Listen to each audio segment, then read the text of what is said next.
Runājot par paradumiem, mums katram tie ir savi. Un iziet ārā no komforta zonas patiesībā ir diezgan sarežģīti. Bet kā tomēr iesākt paradumu maiņu? Sākt vienam, ģimenē, kopienā? Uz šo es prasīju atbildi klimata ilgtspējas ekspertei Ingai Belausai.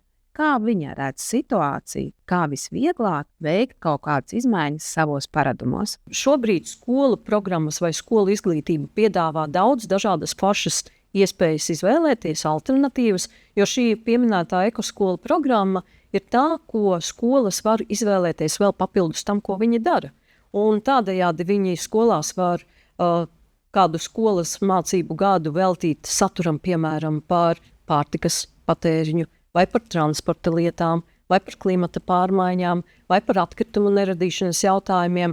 Un tad man liekas, ka cik vērtīgi ir tas, ka visi skolotāji ir spējīgi paskatīties uz šo kopīgo tematu caur sava mācību priekšmeta saturu un piedāvāt, piemēram, matemātikā uzdevumus, kas palīdz rēķināt klimata pēdu, piedāvāt, teiksim, mākslā vai kādā citā priekšmetā uzdevumus, kuri drusciņ vairāk pasaka par to kopējo skolas izvēlēto tematu. Tagad mēs ieraugam, ka skolās, īpaši tajās, kuri paveicies ar ekoskolu programmu, kurās bērni ir tie, kas īstenībā daudz ko nes uz māju un māca vecākiem.